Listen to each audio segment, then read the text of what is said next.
Hello welcome to Big TV. So రీసెంట్గా మనం incidents అన్నీ చూస్తూనే ఉన్నాం. కాంట్రవర్సీలు, హత్యలు, పొలిటికల్ ఇండస్ట్రీలో జరుగుతున్నటువంటి విభేదాలు, సినిమా ఇండస్ట్రీలో ఇలా రకరకాలుగా వార్తలు వస్తూనే ఉన్నాయి. మీతో పాటు నాకు కూడా కొన్ని సందేహాలు ఉన్నాయి. అవన్నీ డౌట్స్ క్లియర్ చేసుకోవడానికి మనతో పాటు ఉన్నారు doctor T Subhashini, high court advocate. So మేడంతో మాట్లాడి అసలు ఏం జరుగుతోంది, ఎలా ఉండబోతోంది, రీసెంట్ ఇన్సిడెంట్స్ అన్నీ, ట్రెండింగ్ టాపిక్స్ అన్నీ కూడా ఒకసారి క్లియర్ చేసుకుందాం. హాయ్ మేడం, నమస్తే. నమస్తే. నేను ఇస్కాన్ స్వామీజీని కొంతమంది కలిసినప్పుడు ఒక స్వామీజీని అడిగాను అనమాట. స్వామీజీ, మీరు ఎప్పుడు ప్రవచనాలు చెప్తారు, మంచి మార్గంలో నడవాలి, మనకు ఫ్యామిలీ అనేది ఇంపార్టెంట్, ప్రేమ అనేది ఇది అని చెప్పి చాలా చెప్తూ ఉంటారు కదా, మరి మీరు ఎందుకు పెళ్లి చేసుకోరు, మీరు ఎందుకు ప్రేమలో పడరు అని చెప్పి, మీకు ఫీలింగ్స్ రావా అని చెప్పి నేను అడిగినప్పుడు స్వామీజీ అనమాట, మేము ఆల్రెడీ లవ్లో ఉన్నాము మా దేవుడితో, అంటే అది అన్బ్రేకబుల్ అని. సో నాకు అప్పుడు నిజంగా అనిపించింది, ఇప్పుడు చూస్తున్నటువంటి జనరేషన్లో అన్ని బ్రేకబుల్ రిలేషన్సే. లవ్ చేసుకున్నారు, పెళ్లి తర్వాత విడిపోతున్నారు, ఎంతో గాఢంగా ప్రేమించుకున్నారు, వాళ్ళు బోర్ కొట్టేస్తే ఇంకోరి దగ్గరికి వెళ్ళిపోతున్నారు, వీళ్ళు నాకు నచ్చట్లేదని ఇంకోరు, అంటే అమ్మాయి అబ్బాయి నేను ఎవరిని అనట్లేదు, ప్రతి ఒక్కరు ఒక్కొక్కరు రిలేషన్లో మేల్ అవ్వచ్చు ఫీమేల్ అవ్వచ్చు వాళ్ళకంటూ కొన్ని పెట్టేసుకొని వెళ్ళిపోతున్నారు. సో నిజంగా వ్యాలంటైన్స్ డే అసలు ప్రేమ అంటే ఏంటి, ఇంతేనా? చూడండి, ప్రేమకి నిర్వచనం మనము ఏదైనా కానీ మంచి భావనతోని, అంటే మనస వాచ ఒక అభిప్రాయము, నిన్ను నువ్వు ప్రేమించుకోవడం అన్నది మొదటి. First you should love. నువ్వు ఇంకొకరిని డిసీవ్ చేస్తున్నావు అంటే నిన్ను నువ్వు మోసం చేసుకుంటావు, అది మర్చిపోవద్దు. నువ్వు ఎవరినన్నా పక్కన, ఇప్పుడు అమ్మాయి అబ్బాయి ఉన్నారనుకోండి, ఎవరైనా సరే ఐ లవ్ యూ అని ఫస్ట్ చెప్పేస్తారు, తర్వాత నెక్స్ట్ 1 month కాగానే పిజ్జా బర్గర్ల వరకు చాలా బాగుంటుంది, చాలా బాగుంటుంది, అది చూస్తుంటే ముచ్చటగా ఉంటుంది.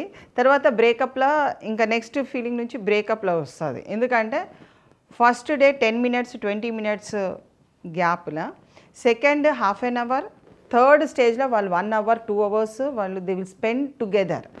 నువ్వు ఎంత స్పెండ్ చేస్తే మనిషి యొక్క వ్యక్తిత్వం అన్నది బయటకు వస్తుంటుంది, వాళ్ళ యాటిట్యూడ్స్ బయటకు వస్తుంది.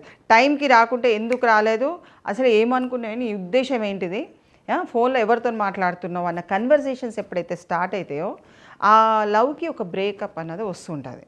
సో ఇక్కడ మనము వ్యాలంటైన్ డే వాళ్ళు ఎందుకు పెట్టిండ్రు, దేనికి పెట్టిండ్రు అని అంటే, you start loving your self first. నిన్ను నువ్వు ప్రేమించే, నిన్ను నువ్వు హాని తలపెడుతున్నావు అంటే అవతల వ్యక్తికి ఆల్రెడీ తలపెట్టినట్టు. నిన్ను నువ్వు ఇబ్బందికరంగా బ్రేకప్ అన్నా లేకుంటే ఏదన్నా కానీ, అసలు ఒకటి బ్రేకప్ అనేదే ఉండదు. First of all love is not a breakup. అంటే మంచి మనసుతోని, మనస వాచ, శరీరానికి కానీ మనసుకు కానీ బుద్ధికి కానీ ఒక సమన్వయంతో వెళ్ళే ఆకర్షణ, అంటే గురుత్వ ఆకర్షణ అంటాం కదా మనము, మ్యాగ్నెటిక్ పవర్ అన్నది, మన మ్యాగ్నెటిక్ పవర్ అవతల వ్యక్తి మ్యాగ్నెటిక్ పవర్ని కోఆర్డినేషన్ చేసినప్పుడు ఉత్పన్నమయ్యే ప్రేమ. అది నువ్వు బ్రేకప్కి ఇచ్చినవనంటే అది నిజమైన ప్రేమ కాదు. నువ్వు బాగా ప్రేమించి అతను వదిలేసినా కానీ you should keep in your self, అంటే నీ స్టాండర్డిటీ నీకు ఉండాలి. నువ్వు వదిలేసిండు అయినా నీ స్టాండర్డిటీ అట్లనే ఉండాలి. ఎందుకంటే నువ్వు లవ్ చేసినావు కదా, అవతల వ్యక్తి నిన్ను లవ్ చేస్తే, అవతల వ్యక్తి నిన్ను బ్రేక్ చేసినా నువ్వే స్టాండర్డిటీలో ఉండాలి. సో ఆ ప్రేమ అన్నది ఎక్కువ స్థానంలో. అందుకే మీ గురువు గారు కలిసినప్పుడు కూడా నేను దేవునితో ప్రేమిస్తున్నాను కాబట్టి అన్బ్రేకబుల్ లవ్ అన్నది ఆ విధంగా చెప్పడం జరిగింది. ఇక్కడ కూడా Valentine's day is to protect the interest of the person. ఇంట్రెస్ట్ని, అంటే నీకున్న ఇంట్రెస్ట్ని ప్రొటెక్ట్ చేయడానికి వ్యాలంటైన్స్ డే. అంటే ఆ రోజు నువ్వు వెళ్ళి ఒక ఐ లవ్ యూ అని చెప్పు. ఇప్పుడు అంతా ఏమైంది, ఏది ఇట్లా ఇక్కడ నుంచి చాలా ఇక్కడికి వచ్చేసింది, చిన్న బాబుతో సైతం ఇలా అని చూపిస్తున్నారు. సో వాట్ ఈజ్ లవ్ అన్నది నిర్వచనానికి you should protect the interest of other.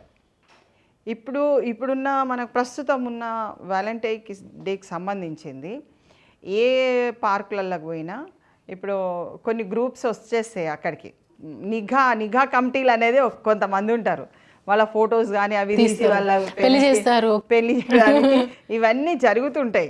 అంటే వాళ్ళు కూడా ఏమనుకుంటున్నారు, ఈ సమాజం మంచి నడవాలి అని. నా దృష్టిలో ఒకవేళ if you are loving, if you want to marry, కొంతమంది ఎట్లుంటారంటే లవ్ అండ్ రన్ అవే, పరిగెత్తాలి.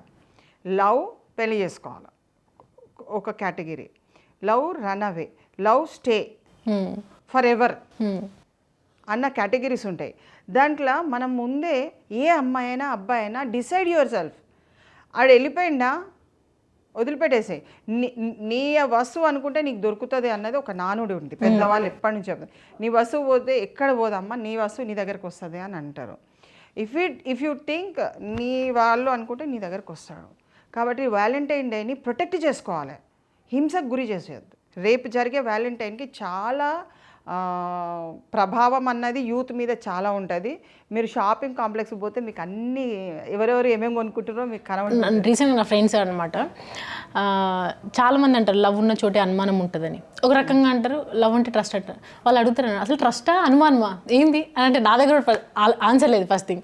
సో అదే అడుగుదాం అనుకున్నాను. నిజంగా లవ్ అంటే ట్రస్టా అనుమానమా ఏంటి? అనుమానం అసలు లవ్ అంటే అనుమానమే లేదండి. లవ్ ఏంటిది? You cannot see, you cannot catch it. గాలిని పట్టుకుంటామా మనం? గాలి మనకు శ్వాస రానప్పుడు ఓహో ఇక్కడ గాలి తక్కువైతుంది, కొంచెం ఫ్యాన్ కావాలండి, ఏసీ ఉన్నదని మనం అడుగుతాము. ఎందుకు? శ్వాస పీల్చుకునే తత్వాన్ని మనం కోల్పోతుంటామో అప్పుడు మీకు ఒక గాలి కావాలనిపిస్తుంది. Love also in the same way. ఒక శ్వాసని నువ్వు ఎప్పుడైతే నీకు కావాలనిపిస్తుందో ఒక వ్యక్తిని కావాలనిపిస్తుంది. సో ఆ వ్యక్తిని నువ్వు పట్టుకోవాలని చూస్తే నిన్ను నచ్చితేనే ఆ వ్యక్తి నేను పట్టుకొని నీకే ఎప్పటికి ఉండగలుగుతారు. అంతేగాని మధ్యలో వదిలేసి వెళ్ళిపోతాను అది ఇది అని అంటే యూ షుడ్ నాట్ వరీ. అప్పుడు వరీ చేసుకోవద్దు. స్టాండర్డ్గా నీ లైఫ్ ఇంపార్టెంట్. లైఫ్ అంటే అండి మన దేశం పరిస్థితి, మన దేశాన్ని తీసుకుంటే భారతదేశానికి ఒక వ్యక్తి దేశం కోసమే బ్రతకాలి, వ్యక్తి కోసం కాదు, సంస్థ కోసం కాదు, దేశం కోసం బ్రతకాలి అన్నప్పుడు తప్పులు చెయ్యడు, మోసం చెయ్యడు, మోసపూరితమైన ప్రమాణాలు చెయ్యరు. ఒక్క రూముకి పోయి నిన్ను లవ్ చేస్తానని చెప్తే ఈమె గొప్పగా ఫీల్ అయిపోయి ఇతను నన్నే లవ్ చేస్తున్నాడని సమాజానికి చెప్పుకొని తిరిగినా బయటకు వచ్చేసి అతను నిన్ను నేను ఎందుకు లవ్ చేస్తా అన్నా అంటే ఆ రోజు వ్యాలంటైన్ డే నువ్వు చెప్పినావు కదా అంటే రూమ్లో చెప్పినా బయట చెప్పినా అని అంటాడు. బయట ఎందుకు చెప్పుకొని తిరుగుతున్నావు నువ్వు? నెక్స్ట్ సీన్ చూస్తే అతనికి పెళ్ళైపోతుంది, ఈమె ఇంట్లోనే డిప్రెషన్తో కూర్చుంటుంది. సో అలాంటి సీన్స్కి మనము తావు ఇవ్వద్దు. Unless until it is a confirmed. Inter caste మ్యారేజా, లవ్ మ్యారేజా? లవ్ మ్యారేజ్లో చాలా ఉన్నాయి. Inter religion marriage, inter caste ఉన్నది. మీ ఇంట్లో వాళ్ళు నచ్చచ్చు, నచ్చకపోవచ్చు, సర్కమ్స్టెన్షియల్ ఎవిడెన్స్గా తీసుకోవాల్సిన అవసరం ఉన్నది. చాలా కోణాలతోని ఆలోచించే మీరు లవ్ ప్రపోజల్స్ చెయ్యాలి. అంటే అనుకోకుండా అవుతుంది లవ్ అనేది. పెళ్ళైతే అనుకోనే అవుతుంది కదా. అందుకనే నీ టార్గెట్ ఏంటిది, నీ యొక్క ఉద్దేశం ఏంటిది? పెళ్ళి చేసుకోవాలని నువ్వు ముందటికి వెళ్ళినావా? లేదు పెళ్ళి నుంచి అంటే పెళ్ళి అనే విషయం నుంచి పరిగెత్తాలని జస్ట్ లవ్ ముందుకు వెళ్ళినామ్మా. Valentine day is only to propose their interest. వాళ్ళకి లవ్ అండ్ ఎఫెక్షన్ ఉన్నదన్న ప్రపోజ్ మట్టుకే అది కన్ఫర్మేషన్ కాదు. So people should not think, ఇప్పుడున్న యూత్ కానీ పెద్దలు ఎవరైనా 70 ఏళ్ళ ముసలాయన పట్టుకొని ఒక యంగ్ అమ్మాయిని పెళ్లి చేసుకున్నా అని వాళ్ళు కూడా ఈ మధ్యన ప్రపోజల్స్ చేసుకుంటున్నారు. సో వాళ్ళకి ఏంటంటే it is not a confirmation for your life. Your life is your life. Your life is a standard life which is for the country benefit. నువ్వు ఫ్రాడ్ చేసినావు, నీ దేశము ఫ్రాడ్ అయిపోతుంది. నీ దేశం అంటే పరిస్థితులని ఫ్రాడ్ చేస్తుంది. నేను ఈరోజు ఇంత సంపాదించట్లేదంటే నా దేశ ఇన్కమ్ కూడా తగ్గిపోతుంది. సో అంటే ఫుర్సత్గా బాగా 24 hours ఖాళీగా ఉన్న మనిషి ఎప్పటికీ లవ్ చేస్తుంటాడు. కానీ నువ్వు నీ ముందు 24 hours నీ ఇంటి ముందట ఉంటున్నాడంటే నువ్వు ఏమనుకోవాలి, ఆయన పనికి మాలినంగా ఇంటి ముందట కూర్చుంటున్నాడు, ఆయనకు పని లేదు, సంపాదన లేదు, వాళ్ళ ఇంట్లో వాళ్ళు కూడా ఆయనకు maybe they are not good to them, అలాంటి పరిస్థితిలో ఉండొచ్చు అన్నది అర్థం చేసుకోవాలి. అంతేగాని నన్నే బాగా చూస్తున్నాడు, నన్నే లవ్ చేస్తున్నాడు, నా కోసమే టైం ఇస్తున్నాడు అని అంటే అది పొరపాటు అయిపోతుంది. పెళ్ళైన తర్వాత అంటే పెళ్ళి వరకు వచ్చేసరికి వాళ్ళ దగ్గర ఏముండదు. ఈ అమ్మాయి పనిచేస్తుంటే ఈ అమ్మాయే వాడికి ఖర్చు పెట్టవలసి వస్తుంది. టీ కాఫీ కాడ నుంచి కూడా ఈ అమ్మాయి పెడుతుంటుంది. తర్వాత చూస్తే there is no financial position background. కాబట్టి చాలా విధాలుగా చూసుకొని మనసులో లవ్ చేస్తే చెయ్యండి. కానీ బయట పెట్టే ముందు నీ కండిషన్స్ నీకు చాలా ముఖ్యమైనవి, నీ లైఫ్ చాలా ముఖ్యము, నీ తల్లిదండ్రుల లైఫ్ చాలా ముఖ్యము, నీ సర్కమ్స్టెన్షియల్స్ కూడా చాలా అంటే గౌరవప్రదమైన లైఫ్ని లీడ్ చేస్తూ ఒక లవ్ కాన్సెప్ట్ని నువ్వు అద్భుతంగా తీర్చిదిద్దాలి. నిన్ను చూసి 10 మంది లవ్ చేయాలి, వీళ్ళు బాగుంటున్నారు సో ఐ కెన్ అనే ఉండాలి.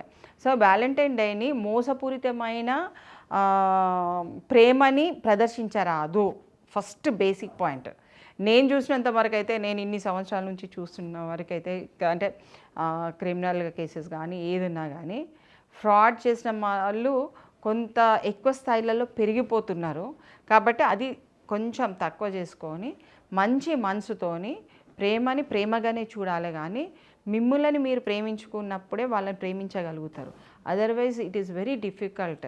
చాలా టాస్క్ ఓరియంటెడ్లా అక్కడి నుంచి అక్కడ నిర్మానుషమైన ప్రాంతాలలో ఎక్కడో కనబడతారు.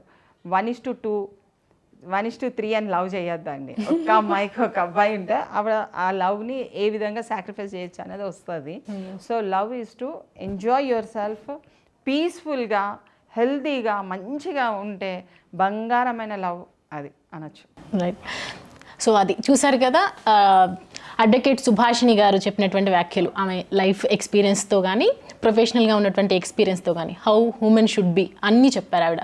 చట్టపరంగా ఎలా ముందుకెళ్ళాలి, అమ్మాయిలకి ప్రాబ్లమ్స్ వస్తే ఎలా ముందుకెళ్ళాలి, జెన్యున్గా రిలేషన్లో ఎలా ఉండాలి, ఇవన్నిటి గురించి కూడా క్లారిటీ ఇచ్చారు. రీసెంట్గా జరుగుతున్నటువంటి ఇన్సిడెంట్స్ అన్నిటి టాపిక్స్ మీద కూడా అందరికీ అవేర్నెస్ కల్పించేటట్టుగా మాట్లాడారు ఆవిడ. Thank you madam, thank you so much.